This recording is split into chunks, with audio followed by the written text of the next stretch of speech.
doon na may pangalan na Zacchaeus. Siya ay mayaman, pero maliit. Kaya hindi siya makasilip na damo ng tao. Gusto talaga niya makita si Jesus. Kaya lumakbo siya sa unahan at lumakit sa puno. Nang alam niyang dadaan doon ni Jesus.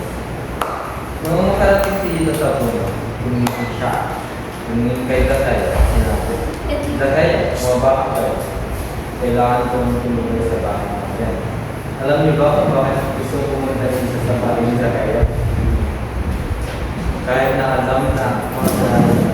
Kasi naramdaman ni Jesus na gusto ng bahay ni Zacchaeus. Kahit na siya at pinagtataman niya. Bakit? Nagpupunta niya siya makita si Jesus. Ito na yung Jesus at sabi ng pag-usika. Bukasan dito. Kaya naman siya sa mga at nakayari. Bumaba agad si Zacchaeus at makayang sinama si Jesus sa kanyang kanan. Ang ibang tao ay nagsalita.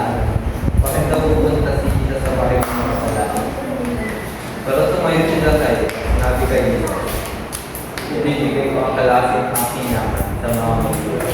Ibibigay ko yung kalahati ng kanyang yaman sa mga mahihirap. At kung may nakuha ako ng pera sa mahihirap, babalikin ko sa kanila ang mga kasalanan. Kung may nakuha daw siya ng pera sa mahihirap,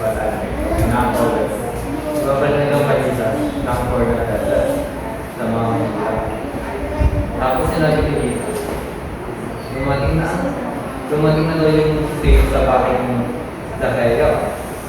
Tapos, sa pagkakaroon ng tao ay napagiging upang na natin na iligtas ang mga. Yung lasang tao sa dating dati. Mahal na yung Jesus kahit anong natin yung magagawa. Tapos, dapat tayong sumunod sa bagay kapag nalaman na nating mali ang ating ginagawa. Yung ginawa ni Zacchaeus. Huwag kayo magsasabi ng kapwa dahil mas mahal sila ng Diyos tulad natin.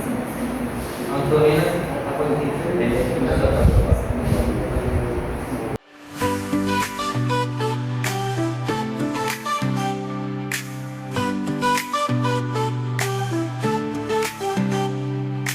Come on everybody, lift your voice so high.